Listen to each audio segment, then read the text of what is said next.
Usir teman dari kosan gara-gara dia miskin dan sering makan mie instan. Ini cerita kejahatan aku dan teman-teman aku. Sebenarnya mereka larang aku untuk cerita, tapi aku bakalan samarin namanya. Jadi waktu aku zaman ngontrak rumah sama teman-teman aku berlima, ada salah satu teman kita, sebut aja namanya si Depi. Dia ini paling sederhana di antara kita semua karena setiap hari dia itu makannya mie instan dan telur. Apalagi setiap kita ngajak makan keluar atau beli makan di luar, dia selalu nolak. Bahkan setiap pagi itu dia selalu bangun duluan buat masak mie instannya di dapur.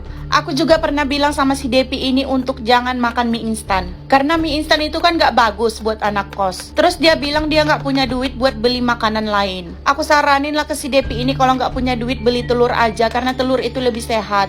Tapi dia malah gak mau dengar dan setiap hari dia tetap makan mie instan dan telur. Terus pernah lah teman aku si Tika ngajakin kita semua beli makan di luar. Tapi si Depi ini nolak dengan alasan dia udah makan. Sekitaran jam 7 malam saat si Tika udah pulang buat beli makanan kita semua makan bareng dan tiba-tiba aja si Depi ini datang membawa mie instannya. Kita udah nawarin dia buat berbagi makanan kita semua, tapi dia nolak dan tetap memilih memakan mie instannya. Akhirnya kita jadi kasihan dan kita itu paling gak enakan kalau bawa makanan dari luar. Sekitar sebulanan kita jalan ngekos, tiba-tiba aja kita jadi sering kehilangan barang dan uang. Sampai perhiasan teman aku ikut hilang, padahal itu pemberian dari mamanya. Gak cuma di situ, bahkan alat setrikaan pun bisa ikut hilang. Baju-baju dan uang yang disimpan di lemari juga bisa hilang. Bahkan teman aku yang menabung di celengannya pun ikut raib di bawah. Sampai wujud celengannya pun gak kelihatan lagi. Kita semua pun berkumpul dan membahas siapa sebenarnya pelaku pencurian yang selama ini di kosan. Tapi kita nggak menemukan jawabannya karena setelah kita cek lemari masing-masing nggak ada barang-barang yang hilang tersebut di dalam. Temanku si Tika ini yang paling sultan, dia paling banyak kehilangan barang. Bahkan dia bilang dia kehilangan uang yang jumlahnya nggak sedikit di dalam tasnya. Si Tika ini paling baik dan paling nggak pelit di kosan karena dia suka traktir kita semua. Sampai suatu saat temanku si Rini kehilangan kalung emasnya yang dia pakai di lehernya. Dan anehnya kalungnya itu hilang saat malam hari saat dia sedang tertidur. Ada seseorang yang menarik kalungnya itu dari lehernya. Setelah kejadian itu kita pun berembuk karena ini udah nggak aman lagi. Kita pun meyakini kalau si Depi teman aku yang suka makan mie instan itu adalah pelakunya.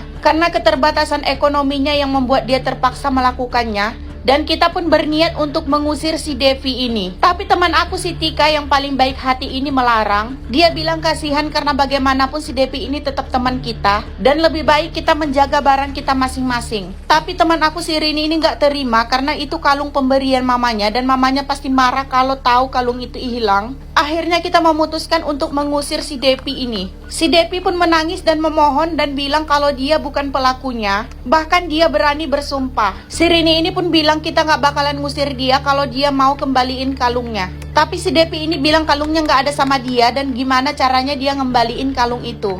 Akhirnya tanpa penjelasan dari si Depi kita pun mengusirnya dari kosan. Saat itu kita nggak mau tahu si Depi mau tinggal di mana karena kita yakin si Depi pasti punya banyak uang hasil curiannya dari kita semua. Dan setelah si Depi ini kita usir dari kosan, jarak 1 minggu udah aman dan nggak ada yang kehilangan lagi. Tapi anehnya saat kita keluar rumah, kamarku dan kamar ini dibongkar seseorang sampai kuncinya dibobol. Padahal pintu masuk rumah nggak dibobol sama sekali. Jadi kita yakin pelakunya ada di dalam rumah. Padahal si Depi udah kita usir dan akhirnya kita yakin kalau si pencuri itu masih ada di rumah. Dan saat itu yang hilang adalah laptop. Tapi tiba-tiba aja teman aku Rini ngeliat postingan pacarnya si Tika. Dia ngejual laptop kita yang hilang dan diposting di akun Facebooknya. Kita langsung tanya ke si Tika dan si Tika nggak mau mengaku dan bilang kalau mungkin itu memang laptop miliknya yang sama.